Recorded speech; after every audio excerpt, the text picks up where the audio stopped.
d'en entendre parler.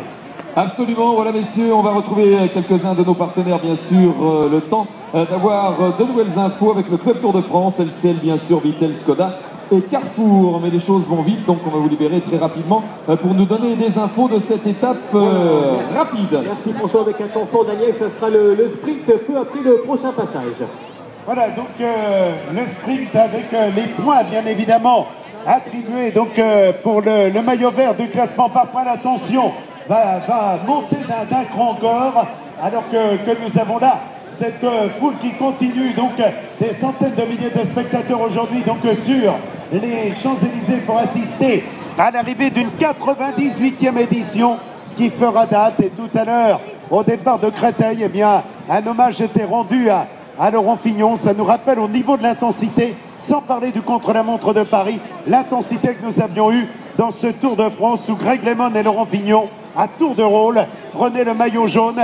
LCL Bank de premier au classement général. LCL Bank qui fête ses 30 ans de partenariat avec le Tour de France et ses 25 ans de maillot jaune. Nous revenons vers la tête de course, 6 tours à couvrir avec de vives accélérations. En tête, il y a donc la présence de Christian Koren. On retrouve également dans le groupe de tête Christophe Riblon, également la présence de Rigoberto Urán. Voilà le groupe de tête, Poligno, Koren, Riblon, Swift, Jérémy Roy, le super combatif, et Lars Bak. Voilà Christophe Riblon dans le compte de l'équipage G2R La Mondiale qui emmène avec Christian Koren pour talentueux au faire d'une excellente performance contre la montre. Christophe Riblon, le coureur de l'équipage G2R La Mondiale, qui l'année dernière avait gagné l'étape d'Axe 3 Domaines.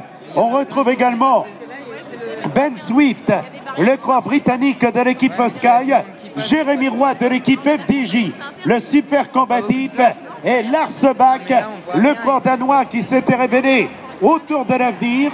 Il avait obtenu la victoire finale. Et là, les hommes de tête ont maintenant un avantage de 32 secondes sur le peloton.